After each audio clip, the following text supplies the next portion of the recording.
Selamat malam dan salam saja untuk Anda dimanapun berada. Selamat tahun baru dari kami di Max FM menyampaikan untuk pendengar Max FM di mana saja berada, selamat merayakan tahun baru dan selamat memasuki tahun yang baru. Kita kembali di rutinitas kesibukan sehari-hari dan kita juga di radio sudah mulai lagi dalam kesibukan dengan acara-acara di radio yang biasa ya, kita langsung mulai untuk hari ini dengan acara kita di radio Max 96,9 FM Radio Keluarga Anda. Boleh diskusi, ngobrol dengan Pak Frans Wahyudi. Apa kabar? Baik, Pak Frans ya. Sehat ya Bapak ya? Ya, sehat. Masuk di tahun yang baru. Baik pendengar, kita segera mulai. Hari ini Pak Frans sudah menyiapkan topik untuk kita. Banyak ajaran moral yang terdapat dalam dongeng. Nah, ini topik yang Pak Frans sudah siapkan. Silakan Pak Frans untuk memulai catatannya. Baik, Pak.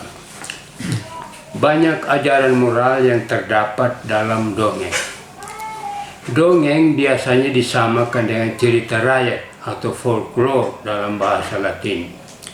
Sebenarnya pengertian folklore lebih luas jangkauannya. Karena pengertian folklore meliputi adat istiadat, kebiasaan-kebiasaan, kesusastraan, cerita lama atau dongeng, nyanyian rakyat, pakaian asli suatu daerah, dan musik daerah. Dalam sastra klasik Indonesia, cerita rakyat dimaksudkan dongeng. Yang perlu diluruskan, jangan sampai kita beranggapan bahwa dongeng itu cerita buat anak-anak saja. Memang ada dongeng yang bahasanya cocok buat anak-anak. Ada dongeng yang bercerita tentang dunia anak-anak. Demikian juga ada dongeng yang bahasanya cocok untuk orang dewasa dan dongeng yang bercerita tentang orang dewasa. Kini cerita tentang dunia anak-anak tidak hanya dalam bentuk dongeng, tapi dalam bentuk cerita modern. Baru-baru ini terbit buku cerita anak-anak Kodi karangan Stefanus Segu berjudul Anak-anak Setengah Dewa, tebal 304 halaman. Nampaknya yang akan bertahan dan terus berkembang adalah cerita-cerita modern, baik menyangkut dunia orang tua dewasa maupun dunia anak-anak. Sedangkan yang namanya dongeng tinggal menjadi legenda yang bisa punah oleh hempasan waktu, terutama jika tidak diwadahi dalam bentuk buku. Sekadar untuk diingat kembali bahwa dongeng itu ada 4 macam. 1. Fabel, yaitu dongeng yang bercerita tentang dunia binatang atau fauna. Bisa juga kita masukkan dunia flora, karena dalam dongeng sumber dunia tumbuh-tumbuhan juga berperan seperti manusia, misalnya berbicara dan sebagainya. Contoh fabel: Umbung Ginggi dan Umbu Lada Kuala Bau. Itu bahasa Canberra, artinya si laba-laba dan si lalat lango, itu maksudnya. Buti dan Lambaku, itu monyet dan musang. Dalam bentuk buku, Just So Stories, sekadar cerita karangan Rudyard Kipling, terdiri dari 12 cerita tentang dunia binatang. 2. Legenda, dongeng yang didasarkan pada kenyataan-kenyataan dalam alam yang nyata. Misalnya, mengapa gadung itu mabuk, mengapa kerbau tidak punya gigi atas, mengapa gajah punya belalai. Masih banyak sekali itu kalau tentang legenda ini. Ini terjadi ini tidak ini pulau Nusa Pulau itu ada namanya pulau, bagaimana terjadinya, dan banyak sekali yang di Sumba ini. 3. Sage, dongeng yang dihubungkan dengan fakta sejarah. Sejarah adalah peristiwa atau fakta yang benar-benar terjadi tapi dibumbui dengan cerita-cerita yang bersifat magis, supranatural. Dan keempat, mite atau mitologi. Dongeng yang bercerita tentang dewa-dewi, tentang bidadari di kayangan. Misalnya Rambu Kahi Maranungu. Itu terdapat dalam buku cerita saya yang ada 24 cerita termasuk ini yang untuk muluk di SD Sumba Timur. Cerita-cerita klasik seperti kisah 1001 malam dari Arab Parsi, Ramayana dan Mahabharata, Pak Pandit, Pak Belalang, Lebay Malang merupakan dongeng konsumsi orang dewasa. Banyak pesan moral cerita yang dapat dijadikan pelajaran. Ada ahli etnologi yang mengatakan tingginya peradaban suatu bangsa dapat diukur melalui bobot cerita-cerita rakyat yang mereka miliki. Ini merupakan gambaran betapa nenek moyang kita dulu sudah mampu berpikir cerdas, bahkan mampu memikirkan hal-hal yang mistik, supranatural.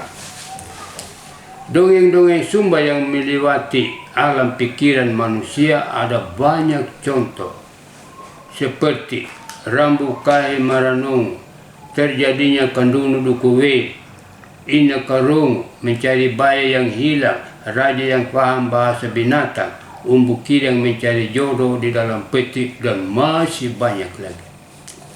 Dalam era globalisasi dan era teknologi informatika yang semakin canggih, masihkah kekayaan sastra lisan kita yang bernama dongeng bertahan? Pada tahun 1950-an, di Sumba masih ada kegiatan mendongeng. Biasanya dilakukan pada malam hari, saat bulan purnama agar ceritanya lebih romantis. Pencerita biasanya kakek nenek yang sudah banyak makan garam, sambil mempermainkan alu gobek ala tumbuk siripinang.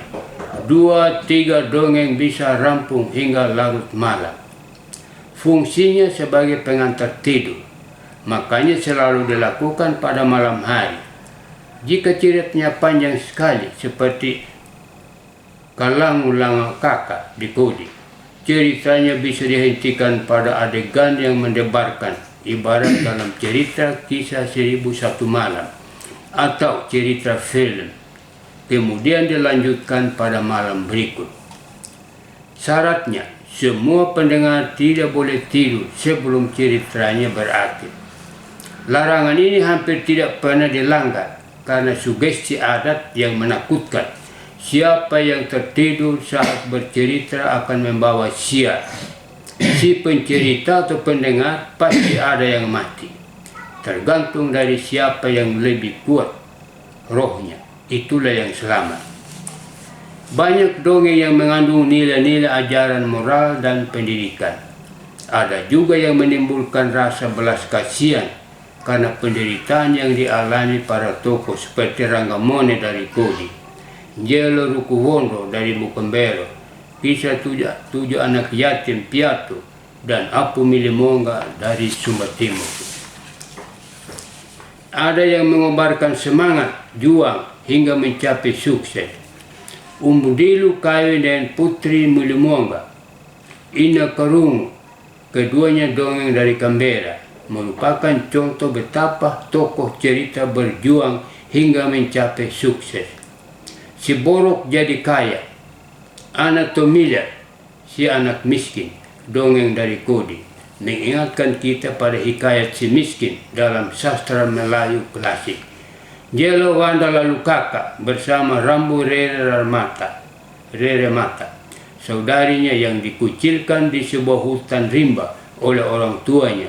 Kemudian dalam perjuangannya, Jelo Wandala Lukaka berhasil mempersunting seorang gadis di seberang lautan yang bernama Rambu Ninggawengger.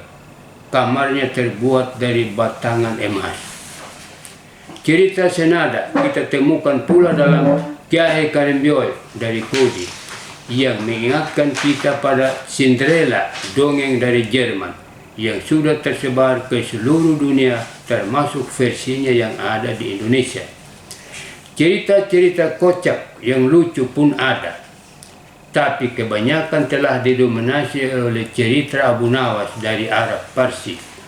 Dongeng-dongeng Seribu Dayak, Sahabat yang Cerdik, Umbu Pingu dan Umbu Duba adalah pengaruh cerita Abu Nawas yang dalam bahasa Canberra disebut Katilandu.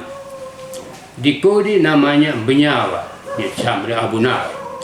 Tokoh yang diperankan seorang dungu seperti yang Yan Bodo dari Kodi. Paling tidak berpengaruh Pak Pandit, si Bego atau Joko Bodo dari Jawa. Dongeng-dongeng menggambarkan kejahatan dibalas dan kejahatan juga ada. Untuk cerita-cerita seperti ini hendaknya para orang tua memberi pemahaman pada anak-anak agar tidak meniru apa yang diperankan para tokoh cerita. Meskipun ada yang dilukiskan dalam cerita seringkali terjadi dalam kehidupan sehari-hari, tapi bukan untuk diteladani, melainkan dihindari. Buti Daun Lambaku, Monyet dan Musa, cerita Canberra.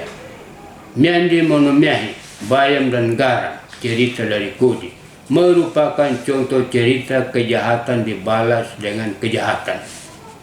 Sifat angkuh menonjolkan diri dengan menghina yang lemah, akhirnya mendapat malu. Kita temukan dalam dongeng Rusa dan Siput. Rusa menghina Siput yang dikatakannya tidak pernah pindah tempat, hanya terkurung. Tidak seperti Rusa yang menjelajahi seluruh negeri, masuk keluar hutan, turun naik lembah dan bukit, lalu menantang Siput untuk lomba lari. Siput yang dianggap lemah ternyata punya otak. Dia menghimpun teman-temannya dan mengajak mereka berjejer sepanjang sungai. Nantinya Rusa lari di pinggir sungai sedangkan Siput di dalam air. Tinggal saling memanggil untuk mengetahui sedang berada posisi mana. Jelas Siput menang karena setiap kali Rusa memanggil, yang menyaut adalah Siput yang berada di depan, sehingga Rusa kewalahan. Cinta itu mengalahkan segala-galanya. Omnia vincit amor. Cinta menembus ruang dan waktu. Ini kita temukan dalam dongeng Tikus dan Ikan Gabus. Kedua sahabat ini seringkali bertemu. Tentu saja tikus yang selalu berkunjung.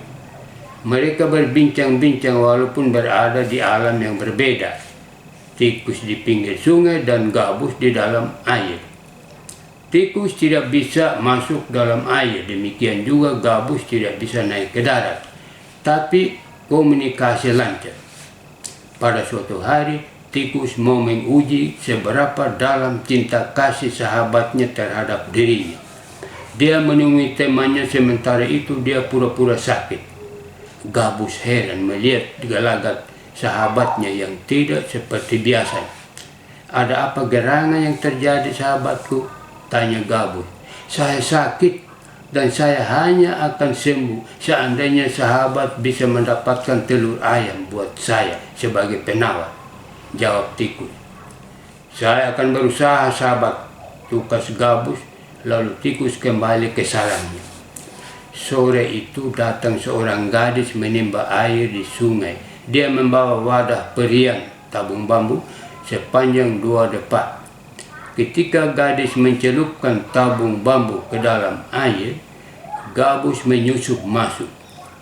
Tiba di rumah, secara kebetulan tabung wadah air itu disandarkan di dekat sangkar ayam. Malam itu Gabus keluar dari tabung dan melompat ke sangkar dan menggonggong sebutir telur, lalu kembali masuk. Keesokan hari gadis itu ke sungai lagi untuk menimba air. Gabus keluar membawa serta telur ayam. Ketika tikus datang menagih janji, Gabus menyodorkan telur ayam kepada sahabatnya. Tikus heran. Bagaimana mungkin Gabus bisa mendapatkan telur ayam yang ada di darat? Telur dimakan dan karena memangnya hanya sakit buatan, tentu saja segera sembuh. Gabus juga rupanya punya firasat. Kali lain tikus datang, lalu dia pura-pura sakit. Sahabat suka makan apa? Tanya tikus. Seandainya sahabat bisa mendapatkan hati buaya, saya pasti sembuh, jawab gabus. Mendengar permintaan sahabatnya, tikus menyusur sepanjang sungai menuju hilir. Tiba-tiba dia melihat seekor buaya di pinggir sungai. Rupanya buaya itu sedang lapar. Mulutnya terbuka lebar-lebar dan kalau lalat yang hinggap sudah penuh mulut dikatup. Di pinggir sungai itu ada pohon kelapa yang condong ke sungai. Dan di bawah itulah tempat buaya menunggu mangsa. Diam-diam tikus, ini ada hilang ini, menyusup ke atas pohon kelapa dan lalu ada kelapa muda di situ. Dia mencungkil kelapa muda itu dan masuk ke dalamnya. Kemudian dia mengerat rantingnya sehingga buah kelapa itu jatuh rangkainya bersama rangkainya sehingga kelapa jatuh persis di dekat buaya. Dalam sekejap buaya menelan buah kelapa yang di dalamnya ada tikus. Tiba di dalam perut, tikus keluar dan mengerat hati buaya. Buaya merontak dan mati terdampar di pinggir kali. Tikus keluar dan membawa hati buaya kepada sahabatnya. Gabus juga kagum melihat perjuangan sahabatnya yang bukan sedikit. Dan cinta kasih mereka pun semakin mendalam. Meski perkembangan zaman yang begitu fantastis, ada kekhawatiran tentang nasib aset budaya kita yang bernama dongeng atau cerita rakyat. Pengalaman membuktikan tahun 2007 ketika kami mencari orang-orang Sumba Timur yang bisa mendongeng untuk diwadahi dalam buku Mulok SD sangat sulit didapatkan.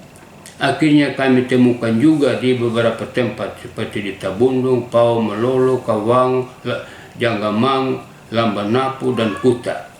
Ini suatu pertanda bahwa dalam beberapa dekade mendatang cerita rakyat Sumba akan punah jika tidak ada usaha untuk mewadahinya dalam bentuk buku. Keberhasilan dongeng-dongeng Aesopus dari Yunani, Christian Andersen dari Swedia, Kisah 1001 Malam dari Arab Persia, demikian juga Ramayana dan Mahabharata menerobos dunia justru karena diwadahi dalam bentuk buku. Ini menjadi tantangan sekaligus PR buat generasi muda Sumba. Sekianlah. Ya, pendengar Max FM, baru saja kita mendengarkan materi atau topik yang disampaikan oleh Pak Frans untuk malam ini ya dalam acara Sekolah di Radio. Acara ini dipersembahkan untuk Anda dan seluruh keluarga. Mendengar Max FM, kita mulai ya untuk obrolan kita dan bersama Pak Frans ya, kita sudah mendengar tadi topik yang disampaikan ya, dan terima kasih untuk Anda yang sudah mendengarkan Max FM, radio keluarga Anda. Ya, Pak Frans, kalau ditanya hari ini masih relevankah membicarakan dongeng, gitu, Pak Frans? Ya, bagaimana lagi Pak, walaupun mungkin bahasanya bahasa kuno atau apa begitu, tapi isinya itu masih relevan. Ada peribahasa Jerman, Sie sind noch leben, artinya cerita-cerita itu masih hidup dalam zaman sekarang begitu. Banyak sekali tuh Pak peribahasa ini yang memang masih hidup. Misalnya besar pasak daripada tiang begitu. Artinya lebih banyak pengeluaran daripada dia punya gaji begitu. Dan masih berlaku Pak begitu. Misalnya ini di Canberra ini ada Milanda Karai, Wolun dapat buang begitu. Miskin tidak minta-minta, kaya juga tidak suka memberi, masih ada begitu. Jadi selalu aktual begitu. Banyak sekali Pak kalau kita teliti semuanya itu banyak yang aktual begitu. Ya, terkait dengan dongeng ini Pak Frans ya. Apakah di tanah Sumba ini tadi Pak Frans memang sudah sampaikan cita-citanya apakah memang juga dongeng itu hidup di tengah masyarakat, baik dari Sumba bagian timur di sini sampai di SBD sana, apakah dongeng-dongeng itu hidup atau diceritakan dari waktu ke waktu oleh orang-orang setempat? Iya, itu betul Pak, tapi itu berlaku saja. Yang saya tahu persis dari tahun 50-an, 60-an, ya mau 70-an juga masih ada sedikit, tapi kemudian punah. Sudah dikalahkan oleh tawaran-tawaran lain yang modernisasi begitu, televisi dan HP dan sebagainya begitu, sehingga akhirnya ini dilupakan bercerita. Dulu menjadi hiburan betul pada malam hari. Orang tua atau kakek nenek bercerita dan didengarkan begitu. Yang saya lihat dan juga yang saya rasa, misalkan dongeng itu kan diceritakan sama orang tua kita. Contoh saya misalkan waktu saya kecil, itu mama sering cerita dongeng. Selain cerita dongeng, kami juga biasa diceritain cerita Alkitab misalkan. Dongeng-dongeng ataupun cerita Alkitab itu diceritakan ketika mau menidurkan anak-anak. Iya. Kalau dia hilang itu yang menurut Pak Frans setelah tahun 80 ke sini itu sudah kurang, berarti bahwa orang tua yang menceritakan kepada anak-anak juga hilang. Iya. Dia tidak ada kebiasaan itu lagi. Iya, betul Pak. Itu waktu kami cari ini tanya sama orang ini yang sebetulnya juga cukup tua juga, artinya mereka tidak tahu saja karena mungkin tidak diwarisi sudah oleh bapak mama mereka begitu. Sehingga orang juga tidak tahu sudah menurut pada anak-anak. Jadi artinya Pak Fernand juga sepakat kalau sebenarnya pencerita utama atau pewaris atau yang mewariskan utama sebenarnya itu ada di keluarga-keluarga ya? Iya. Untuk dongeng-dongeng itu Pak Fernand? Iya, betul sekali Pak. Itu dongeng yang saya sudah dibukukan itu ada untuk Mulok di Sumba Barat Daya, terutama di Kudi ini. Itu yang saya dengar waktu kecil dari mama, dari bapak, saudara begitu. Itu yang saya masih ingat lalu akhirnya saya tulis kembali begitu. Dalam kehidupan keluarganya Pak Frans dengan mama almarhum, apakah juga dongeng itu jadi bahan cerita kepada anak-anak dan cucu? Oh iya Pak, kalau dongeng begitu yang anak-anak minta sama saya. Sedangkan tentang dongeng Alkitab ini sama mama sudah ini. Akhirnya mama kewalahan juga mana tiap hari malam ini anak-anak terutama memahuli mata ini tolong cerita mama begitu. Akhirnya mama buat sudah ada seorang rembukai namanya Kahle namanya begitu. Ceritakan dia punya kisah sepanjang hari tadi ini mungkin ada nakal atau apa gitu. Lalu berubah nama gitu. Saya sudah tinggal mama cerita tidak begitu. Memang tiap ini minta kitab suci. Akhirnya mama juga karang-karang tapi isi kitab suci juga bagaimana Yesus memberi makan 3.000 orang dan cerita begitu. Artinya masih Pak Frans juga artinya sebagai orang tua itu memang menurunkan cita-cita kepada anak ya. Iya. Kalau misalkan itu yang hilang itu yang apa Pak? Kalau yang menceritakan itu loh. Iya. Artinya kalau itu ceritanya tidak terlalu kedengar sekarang berarti kan ibu-ibu sudah atau mama-mama yang muda-muda ini sudah tidak lagi ada waktu menceritakan itu atau tidak punya cerita. Tidak punya cerita lagi Pak, tidak diwariskan lagi begitu sejak adanya teknologi modern. Padahal itu cerita-cerita itu, waduh itu kalau kita dengar ya.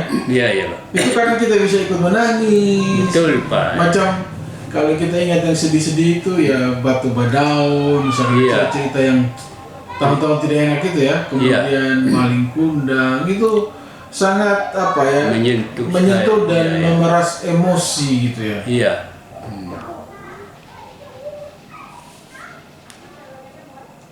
Di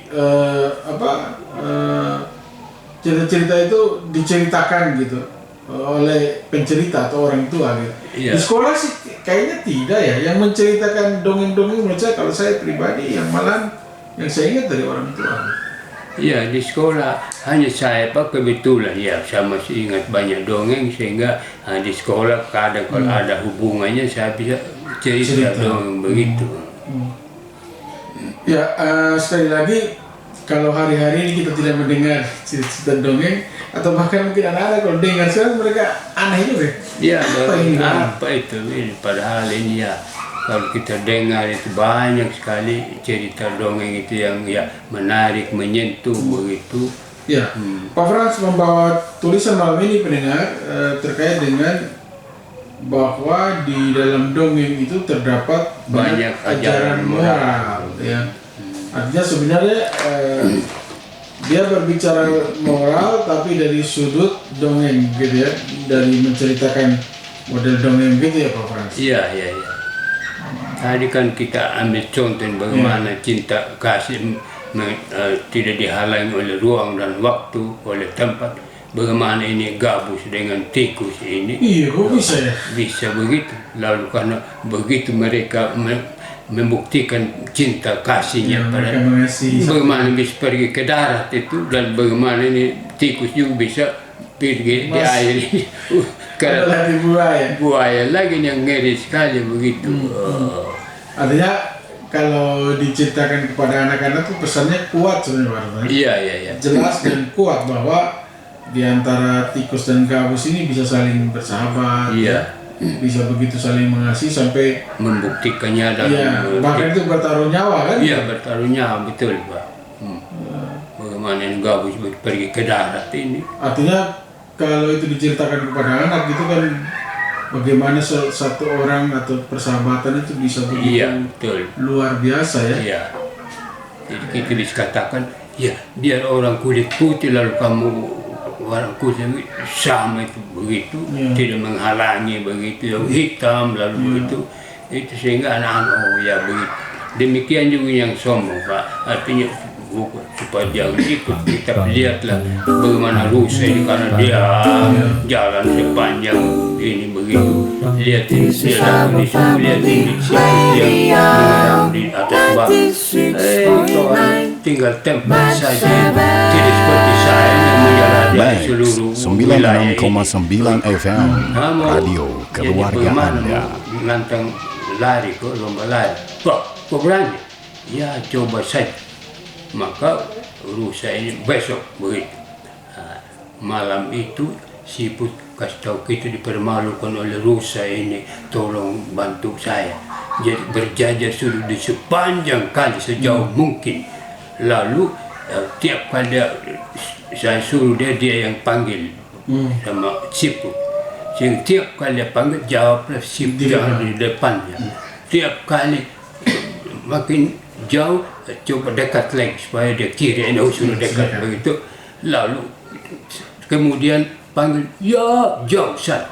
Akhirnya berlaku esok harinya 100 meter siput ya kok sudah di depan begitu. Lari lagi siput ya makin jauh. Kemudian siput ya sudah makin dekat. Lari begitu. Ketika dia panggil berulang lagi, ya sudah, akhirnya hawa sudah nerusa itu dan dia capek sudah. Itu artinya bahwa sombong itu, jadi boleh sombong begitu. Jadi meremehkan orang. Rusa datang dengan kesombongan ya. Iya. Karena dia punya kelebihan lari cepat, dia merasa dia bisa mengalahkan siapa saja. Gitu. Jadi itu kalau diceritakan kepada anak-anak itu bisa dengan cerita itu mereka bisa dapat gambaran gitu Pak ya. Iya. Kamu jangan sombong. Sombong. Kalau pintar jangan sombong, begitu ada kelebihan jangan sombong begitu kan. Anak-anak bisa itu tuh begitu. Iya. Bahkan biar dia kuat dan cepat itu bisa dikalahkan sama makhluk yang lemah gitu ya. Iya. Kan kalau dianggap kan siput itu kan dia jalannya lambat. 1 jam mungkin belum ada 1 meter. Tapi dia bisa dengan strategi dengan ini ya dan bisa kalahkan gitu ya. Iya. Ya, selamat malam pendengar. Kalau Anda juga di rumah, siapa tahu ada juga dongeng-dongeng atau cerita yang mungkin Anda pernah dengar. Ya? Mungkin ada lalu kita bisa tulis lagi begitu untuk ada yang mau terbitkan, kita terbitkan. Kelihatannya Pak Frans sudah tulis berapa dongeng yang diterbitkan? Kalau sudah ya, beberapa buku kelihatannya. Kemarin saya lihat ada yang berwarna juga. oh ya, ada cerita rakyat Sumba Timur 24 dongeng begitu. Lalu cerita rakyat Kodi ada 14 cerita. Lalu baru-baru ini terbit 5 dongeng dalam bentuk 5 buku begitu. Itu untuk anak-anak begitu umur 13 sampai 15 begitu oleh Yayasan Damarin begitu. Oke, jadi Pak Frans juga tulisan atau dongeng-dongeng itu ditulis di 7 buku ya? Ya, 7 sudah. Pak Frans dapat inspirasi dari mana itu sampai bisa menulis lagi dongeng-dongeng itu? Ya. Atau berdasarkan cerita-cerita yang mungkin dulu dari masa kecil diingat atau didengar? Iya, memang cerita yang saya dengar begitu, tapi ya untunglah Tuhan memberi saya ingatan, saya masih ingat. Salah satu ini yang baru-baru terbit ini Jurmulit begitu. Jurmulit. Itu bahasa apa tuh Pak? Nama orang saya bahas hanya Jurmulit namanya begitu. Lalu memang sudah berbentuk ya modern lah begitu. Kan ini dia bercerita seperti kisah bidadari begitu dari kayangan begitu. Banyak cerita seperti itu. Lalu sebetulnya mereka ini karena digagalkan dalam percintaan dan kebetulan datang lagi orang lain sudah raja yang kaya yang mengawininya begitu mau menikah di kayangan. Lalu dia ini kan satu-satunya orang yang di sana di kayangan, kita harus cari makanan dari bumi ini. Ada sejenis makanan yang belum pernah ada di kayangan, mendaha begitu, itu tepung jagung campur kacang begitu. Itu belum pernah ada supaya menjadi ini.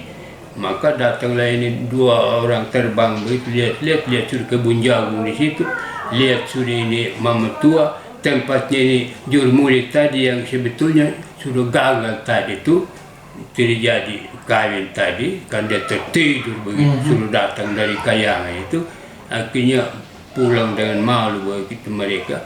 Lalu Jurmulit ini bangun pagi ini, di mana sudah mereka? Oh, kau anak paling sial di dunia. Tadi malam kan tengah malam janji itu, kau bolak-balik kau calon istri juga masih bolak-balik kau sono saja, tidur mati punya begitu. Dia robek sudah punya pakaian dan berjalan sudah, saya ketemu mama tua yang punya ladang jagung begitu. Dan itulah tadinya di sana mau pesta sudah. Jadi karena malu sudah pulang dari bumi ini sampai di sana dengan sudah raja tua ini, dia lama sudah yang malu di sana, tidak jadi kawin di bumi begitu. Lalu anak putri juga mau mengecewakan bapaknya untuk kedua kali yang raja juga begitu. Jadi sudah. Jadi akhirnya runding sudah panitia ini, kita harus cari jenis makanan yang belum ada di kayangan ini. Sehingga cari tadi yang kue mendawa tadi begitu. Sehingga akhirnya lalu datang sudah lihat, kita mau cari ini juru masak. Cari jagung begitu dan ini, bisa biar berapapun bisa bawa begitu. Hanya tidak ada orang yang tahu di sana kami di kayangan. Ya mesti ada, kalau ada yang bisa dari bumi ini. Ada anak saya, anak angkat begitu tadi Jurmulit tadi yang kecewa tadi ini, yang terjadi kali dengan putri. Akhirnya bawa sudah. Dia bawa pakai terbang untuk dia, lalu sama-sama sudah ke sana. Lalu sampai di sana ini, tadinya waktu dia tidur mati ini putri ini dia punya cincin di jari manis, dia kasih pakai. Ini sekurang-kurangnya tanda mata lah bahwa dulu bumi dengan kayangan pernah mau hubungan cinta kasih. Jadi yang putri yang taruh di tangannya Jurmulit? Iya begitu. Jadi sebentar dia sono tidur mati? Tidak tahu ada? Tidak tahu. Jadi akhirnya bawa sudah dia. Lalu sampai di sana saya diberi ruang khusus, kalau perlu rumah khusus untuk saya bisa buat ini kue mendawa begitu, yang terganggu begitu. Jadi di rumah yang terpisah sudah. Sementara di sini orang sibuk sudah sebentar sudah nemuin. Di sana buat sudah banyak begitu ini. Nah, lalu panggil sudah pelayan, ini bawa sudah untuk tamu yang banyak begitu. Lalu dua ini satu untuk raja, sedangkan satu ini ya untuk jalur permaisuri begitu. Jangan tertukar ya begitu. Untuk permaisuri tadi ini cincin tadi dia taruh di sana. Jadi sampai sana meskipun dia hatinya masih remuk ini putri tadi kan sebentar lagi nikah sudah begitu ini. Jadi dia hanya kepikiran, tapi mamanya bilang makan enak sekali ini kue mantap. Yang jual murid gue. Akhirnya dia makan begini, dia rasa bunyi sudah cincin tuh. Dia permisi sudah dia keluarin, dia lihat sudah namanya di cincin. Dia punya cincin sudah. Lalu dia tanya di mana nih juru masak atau juru buatin? Di ruang sana di kamar sana. Jadi dia pergi sudah begitu Pak di masuk, maka bertangisan mereka. Mau apa lagi? Sedih sekali. Kita mau buat apa lagi ini? Ya kakak salah sendiri, saya kasih bangun juga itu, tapi tidak ini begitu. Ya nasib kita begitu sudah. Akhirnya ini, ya sementara itu, jadi kita buat apa sudah begitu? Ya lebih kita mati saja begitu. Cerita aslinya begitu Pak. Jadi akhirnya ada memang di situ polisi juga dorong bunuh diri dan mati. Dua-dua. Kunci pintu. Lalu itu tragika itu. Nah, sehingga pada waktu dibongkar ini pintu ini lihat sudah mayat begitu. Akhirnya dikirim ke bumi untuk dikebumikan di bumi. Itu aslinya. Tapi ini redaksi ini dia rubah sudah tidak boleh ini bercerita begini, sehingga malah terjadilah angin ribut apa begitu sehingga terpencar mereka ke bumi begitu lagi ini tadinya begitu. Ceritanya begitu. Padahal aslinya itu aslinya begitu. Kan lebih klimaks itu kan yang itu pakai keris tadi itu. Ya, lalu saya bilang kenapa dirubah? Ya supaya jangan. Tapi dalam kehidupan sehari-hari kan ada juga Pak kenyataan seperti ini saya bilang. Tapi tidak bisa Pak begitu. Banyak kali dongeng saya kirim ke Kompas, dulu Kompas masih muat dongeng juga, harus dirubah begitu. Ini Bango dan Monyet begitu. Akhirnya saya terpaksa rubah saya supaya bisa masuk Kompas begitu. Oh gitu, jadi ceritanya terakhir di klimaks itu mereka desain ulang gitu mereka. Dari ini rubah begitu, dibuat terjadilah pada waktu pernikahan begitu. Sementara ini tiba-tiba ada badai topan begitu yang menghempas mereka. Sehingga tadi mereka di kamar ini dia keluar ini juru mulut ini. Kemudian akhirnya dia juga ini pegang tangannya juru mulut, tiba-tiba terpantinglah ke bumi. Lalu tidak tahu sudah. Lalu akhirnya paginya ini sadar sudah ini juru mulut ini bahwa dia sudah di bumi.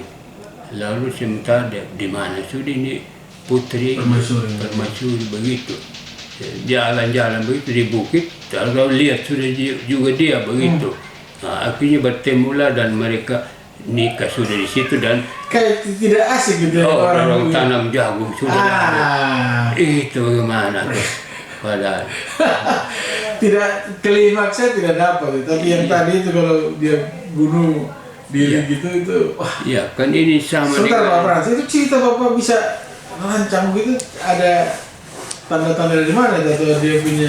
Saya dengar di orang juga tahun 60 saya dengar itu seorang kawan SMP kelas 1 dia bercerita, tapi saya ingat persis. Dia baca di mana dia? Tidak tahu, tapi memang sudah modern itu ceritanya.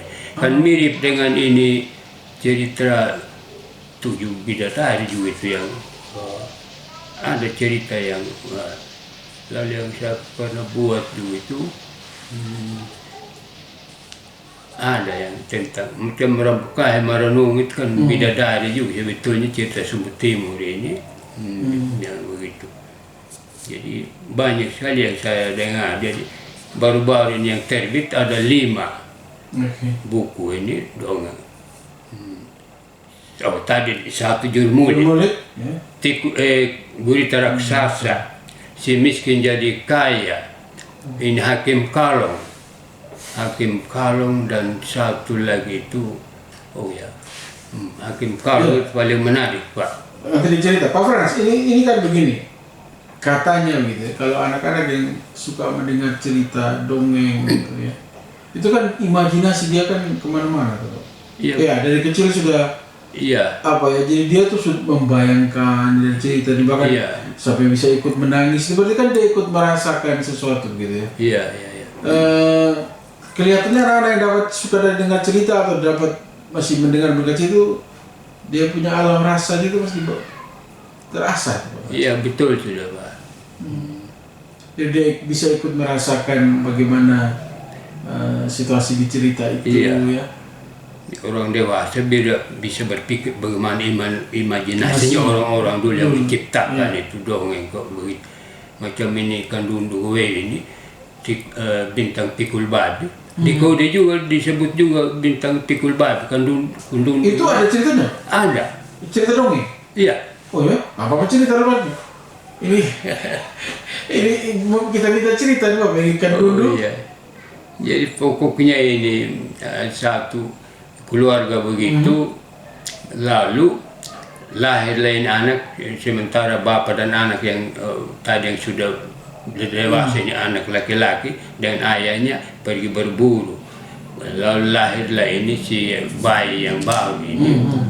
Lalu ada dukun ini. Ini anak tidak baik, nanti dia bunuh orang tuanya. Hebat, begitu lagi. Jadi begitu pulang ini kakaknya ini adik bayi tadi ini dia pakai bunuh ini anak. Tadi dia dengar juga ini anak laki-laki bunuh ini anak. Kalau tidak bunuh saya yang bunuh diri begitu. Akhirnya mamanya ini buang di kali. Mamanya akal-akalan dia ambil ini anjing dia tikam sudahlah begitu darahnya. Lalu anak dia buat sudah rakit kecil begitu, dia simpan di kali, lalu dia doakan semoga kau punya Kio kita bilang ini tantenya, tantemu di sana agar kau bisa bertemu dan kan tantenya ada di hulu saya di hilir ke sana begitu. Lalu pulang dia kasih tunjuk sudah ini pisau ini. Tadi Mada namanya ini, sama Mada ini saya sudah bunuh tadi begitu, padahal darah anjing ini. Ini anak kebetulan ini rakit tadi kecil ini, terdampar betul di pinggir kali dan disitulah tempat dia punya tante. Tante begitu. Lalu akhirnya sudah besar begitu. Akhirnya karena ini anak ini Mada ini dia cari dia punya tante tadi, cari mau ambil anak tante begitu. Akhirnya kalian tunjuklah tadi anak yang sebetulnya saudarinya ini Mada tadi begitu. Jadi pada suatu hari ini dia naik loteng. Itu ada banyak cerita juga yang seperti itu. Dia lihat sudah kepilang di betisnya. Tadi betisnya yang digoreng, yang di itu. Oh, tadi anjing tapi dia gores juga ini betisnya tadi itu. Bayi.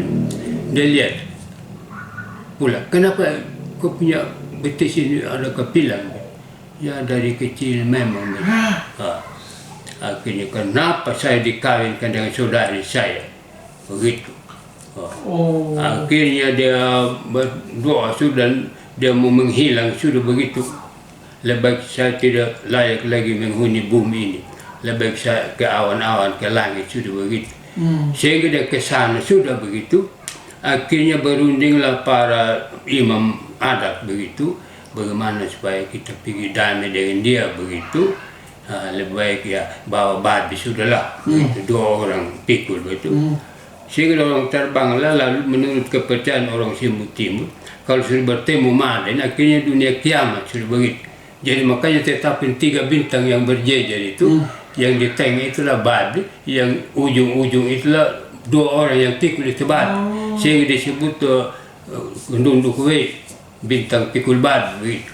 Di kode juga Ndun Holwawi juga dia punya nama begitu. Ya.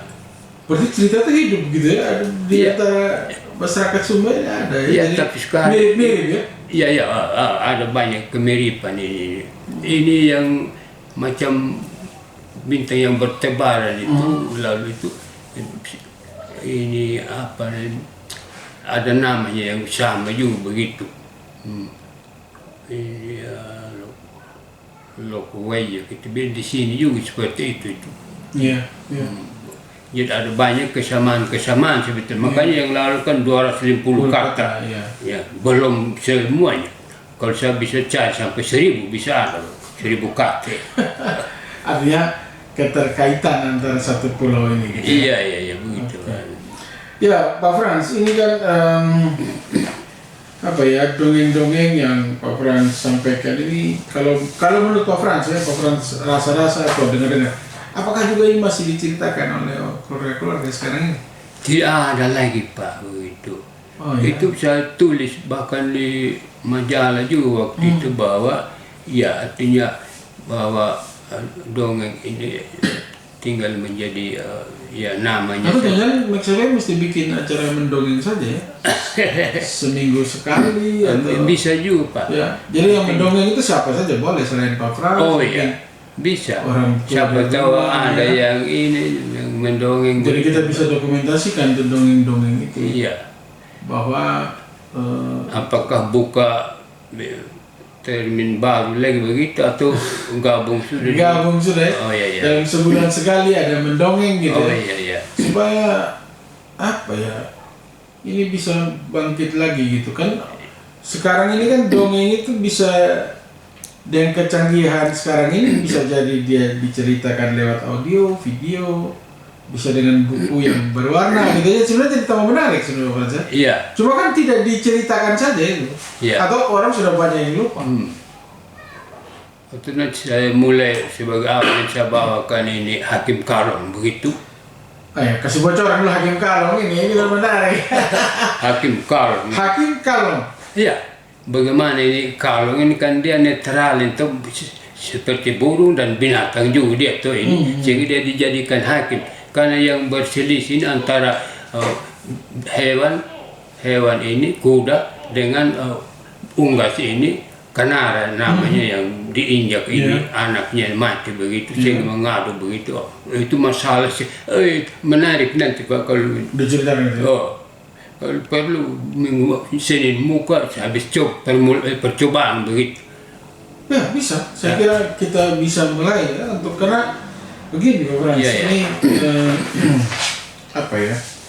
Saya punya pangkat anak ya sekarang ini. Iya. Itu yang kalau diceritakan ini sangat kuat, dia bisa ingat dan bisa cerita kembali gitu ya. Ya mereka sih anak-anak generasi sekarang ini kan yang lahir di tahun-tahun baru umur 5 tahun. Sebetulnya tapi kalau dengar cerita itu iya. bisa mereka tertegun dengar gitu dan tiap kali mau tidur minta diulang, tiap kali tidur mau minta diulang.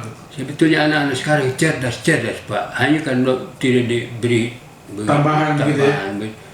Bahasa asing saja anak-anak kecil diajar dorong hebat sekali begitu Pak. Anak-anak sekarang cerdas, hanya harus mulai. Yang apa? Yang muatan lokal ini banyak yang tidak dimulai dari rumah ya. Iya. Kalau menurut Pak Frans kan sepakat bahwa itu harusnya dimulai dari rumah kan? Iya betul sudah Pak. Tidak harap hanya di sekolah tapi di rumah itu bisa dimulai. Cuma kan sekarang ya bagaimana orang tua mau cerita kalau mereka juga sudah tidak pernah baca, tidak pernah tahu. Itulah begitu. Mungkin banyak juga yang akan kaget mendengar tadi judulnya itu Jurmulit. Apalagi ini satu makan tiga makan 50 begitu Pak judulnya itu. Itu saya dengar juga tahun 50-an dari bapak kecilnya saya begitu. Satu makan tiga maka 50. Itu menarik juga Pak, bagaimana ini. Ini cita-cita artinya yang apa ya? Itu belum dibukukan, masih banyak yang belum dibukukan juga. Ya, tadi di dalam cerita-cerita itu kan apa, di dalam catatannya Pak Frans tuh ya, pada tahun 50-an di Sumba masih ada kegiatan mendongeng, biasanya dilakukan pada malam hari saat bulan purnama agar ceritanya lebih romantis. Penceritanya biasanya kakek nenek yang sudah makan garam sambil memainkan alu, gobek, alat tumbuh sirip pinang. 2-3 dongeng bisa rampung hingga larut malam, fungsinya sebagai pengantar tidur. Makanya selalu dilakukan pada malam hari. Jika ceritanya panjang sekali seperti Kalangu Langga Kakak di Kodi, ceritanya bisa dihentikan pada adegan yang mendebarkan ibarat cerita kisah 1001 malam atau cerita film, kemudian dilanjutkan malam berikutnya.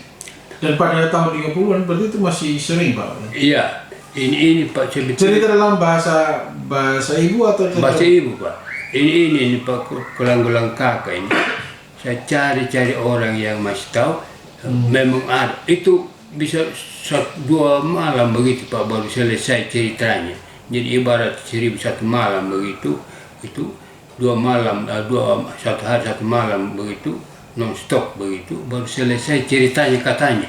Jadi saya tadi mau pergi rekam begitu, sempat ini Kalangu Kakak begitu. Itu cerita apa tuh? Ya saya juga tidak tahu lah, bahwa orang kasih tahu. Ada judulnya itu? Judulnya. Tapi kalau dari judul itu kira-kira apa itu? Kalangu Kakak ini, kalau lang memang Jawaut lagi. Ya, Jawaut ya. Ya itu.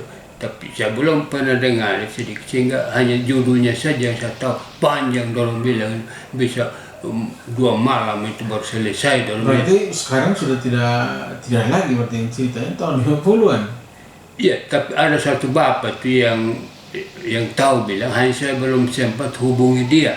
Satu kali mungkin musim nyale nanti ini. Bapak berpikir dia kan ada banyak alasan, bukan untuk cari barang, jadi ada banyak urusan adat sehingga ya itu bukan jadi yang dikejar gitu. Tapi tahun 50 itu cerita Pak ya? Iya Pak. Oke. Ya, sekarang berarti kalau ini kan tahun 50 masih ada yang cerita gitu ya. 50, 60 pasti masih Pak Frans. Iya. Sekarang sudah kelihatannya sudah ya kita orang sudah terpengaruh kalau malam ya nonton TV atau lihat internet gitu ya. Jarang lagi ada dikumpul gitu baru bercerita. Jadi mudah-mudahan itu dongeng yang sudah dibuat itu. Ini Bapak Insinyur ini juga ini Purwoha ini juga menulis juga itu dongeng itu. Lalu coba ini anak-anak ini yang suka baca itu buku lah begitu, buku-buku itu, sehingga ada sedikit pemahaman begitu. Kalau orang yang suka komik saja, maka coba ini dongeng-dongeng itu dibuatkan komik, semacam komik juga mungkin itu menarik lagi barangkali begitu. Iya, tapi kan sekarang juga komik mau baca bagaimana ya? Seperti ini 5 buku saya yang baru terbit itu dalam gambar yang bagus begitu.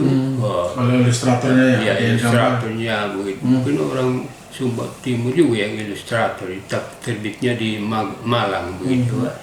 Nah, Yayasan Damai yang terbitkan itu, dia itu penuh gambar yang menarik begitu. Bagus.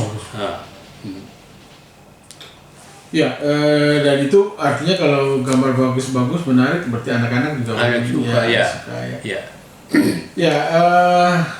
Ya, saya kira Pak Frans tadi sudah membagikan ada yang fabel, ada yang legenda, ada yang mite dan macam-macam itu ya, terbagi atas dongeng ada 4 macam gitu. Jadi mas tanaman juga ini ya bisa didongengkan begitu atau mendongeng garam dan bayam begitu Pak, bagaimana? Itu masuk Kompas dulu Pak. Saya cerita dongeng dulu Kompas masih sering muat juga cerita anak-anak itu dongeng begitu. Jadi saya lolos di Kompas juga itu garam dan bayam begitu. Cerita apa itu Pak? Tentang apa? Cerita ini garam dan bayam itu betul ini Pak. Jadi garam dan bayam itu ya disebut omong saja begitu. Mari kita gotong royong begitu ini. ajak ini bayam garam begitu. Ya, masih lebih dulu sudah kebunnya saya, malah ada kebun lagi mereka ini. Lalu ini lebih dulu sama saya ini bayam, tidak kan saya yang ajak ini, lebih dulu sama saya garam bilang. Ya baik bilang. Maka kerjalah di kebunnya garam ini. Panas matahari ini ngeri sekali. Sapi bernaung sedikit, tidak bisa, tidak ada perjanjian. Ini garam bilang, tidak ada perjanjian. Kerja sampai sore hari layu sudah ini bayam tadi itu terlalu panas. Oh iya, disuruh kerja dia. Oh kerja, tidak boleh. Jam 6 baru pulang rumah. Layu sudah tetap akhirnya sudah jam 6 dah sedikit sudah segar lagi begitu. Pulang. Esok lagi saya punya kebun ini bayam ini. Iya. Maka sampai di kebunnya bayam ini tengah hari tiba-tiba mendung sudah. Lalu mulai rintik. Akhirnya mulai sapi bernaung dulu ini garam bilang. Tadi waktu ini bayam layu ini garam dia tinggal mengkilat saja waktu kena matahari itu di kebunnya dia tambah mengkilat saja. Sekarang mulai di kebunnya bayam lagi ini, lalu tiba-tiba mulai rintik. Mau hujan bisa, sapi bernaung dulu. Tidak bisa, tidak ada perjanjian. Kemarin juga saya begitu. Akhirnya dia terpaksa lari, walaupun tidak diizinkan dia lari. Di bawah pohon pepaya dia berlindung sampai habis dia larut. Itulah sebabnya pepaya pahit. Begitu. Dari negara dan larut. Begitu orang hubung-hubungkan. Begitu. Wah, kalau dikorek ini berarti ada banyak sebenarnya. Banyak yang ya menarik lah begitu. Bagaimana lagi. Dan tidak terlepas tadi ya dari judulnya itu bahwa ini sebenarnya dia punya nilai-nilai moral yang baik yang bisa apa ya, kalau sambil bercerita itu kan masuknya tidak seperti menggurui ya Pak Pran. Jadi orang cepat mau terima gitu ya. Karena kalau kamu begini kan orang memang kamu kan gitu. Tapi kalau dia cerita lalu dia sendiri simpulkan gitu, itu jadi sesuatu yang bisa diterima. Pesannya bisa masuk kepada orang. Ya, jangan menggurui begitu dengan.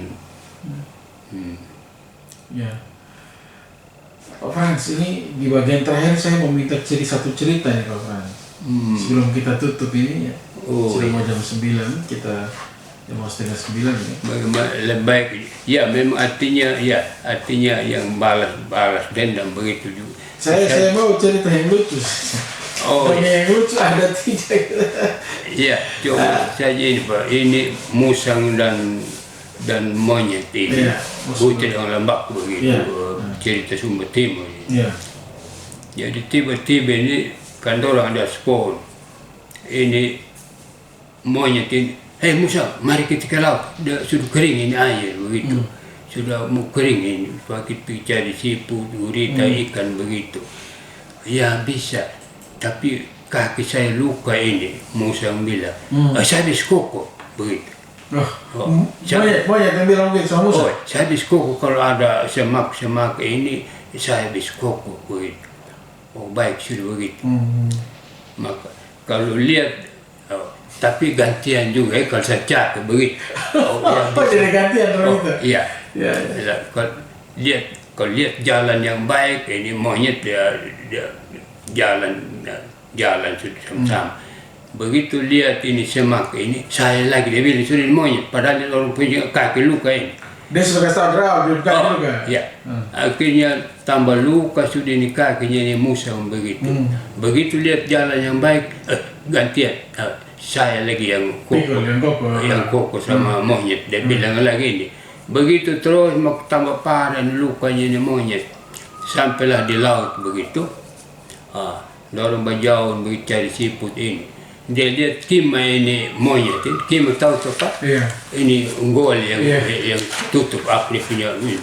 Dia lihatin daging yang empuk kelihatannya itu dah buka di pintu pun tu. Dia rau begitu, tahu dia jep itu tangannya ini. Sama kima? Ini kima ini. Jep itu. Tolong dia tidak mau dengar sudah ini musuh dia sengaja terdengar. Dia pulang sudah air laut naik. Mati sudah ini monyet.